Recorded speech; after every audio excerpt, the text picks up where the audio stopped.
Assalamualaikum warahmatullahi wabarakatuh. Eh, Pada kesempatan ini saya ingin memaparkan UAS dari mata kuliah Komunikasi Data.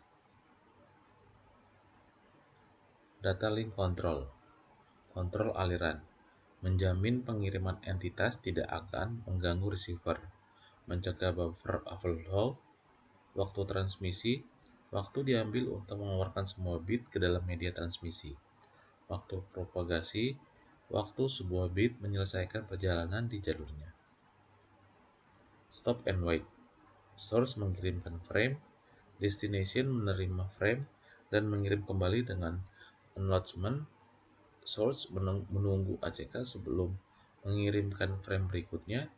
Destination bisa menghentikan aliran dengan tidak mengirimkan acknowledgement.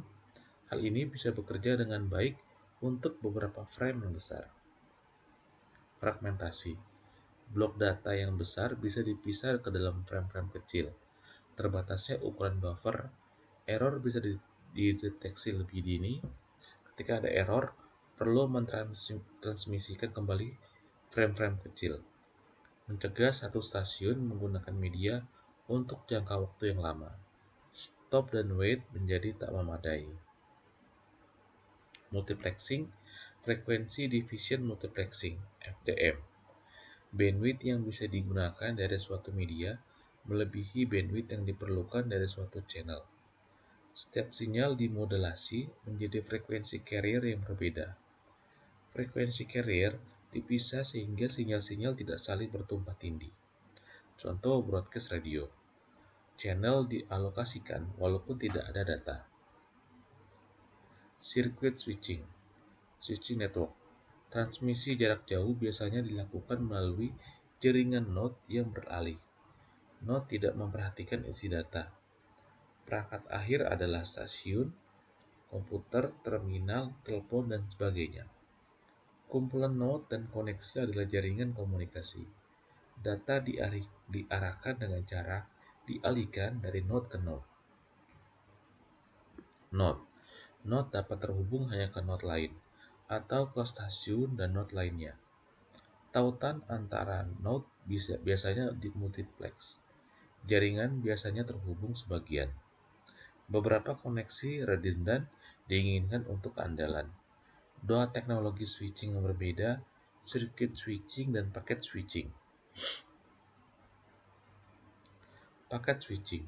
Prinsip-prinsipnya, circuit switching dirancang untuk suara.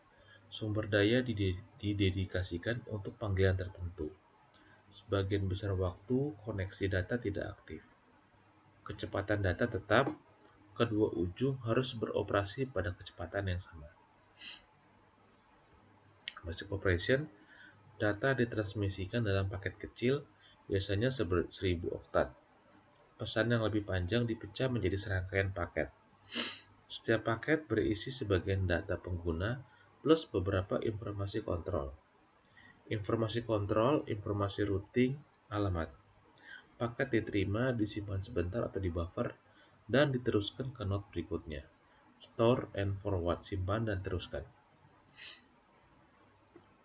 Asynchronous Transfer Mode atau ATM. Protokol arsitektur. Kesamaan antara ATM dan paket switching. Transfer data dalam potongan diskrit.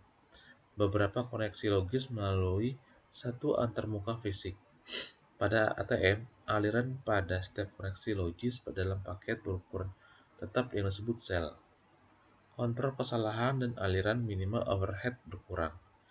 Kecepatan data 25 megabit hingga 622 megabit per second. Berikut ini merupakan diagram dari protokol arsitektur ABR, ATM dan frame relay. Aplikasi menentukan pixel rate dan minimum cell rate. Sumber daya dialokasikan untuk memberikan setidaknya MCR. Kapasitas cadangan dibagi di antara semua sumber RB, misalnya interkoneksi LAN. ATM Adaptation Layer, dukungan untuk protokol transfer informasi yang tidak berbasis ATM PCM atau suara, mengumpulkan bit menjadi sel, menyusul kembali menjadi aliran konstan IP, memetakan paket IP ke sel ATM, memfragmentasi paket IP, menggunakan lab di atas ATM untuk mempertahankan semua instruktur IP. Terima kasih. Assalamualaikum warahmatullahi wabarakatuh.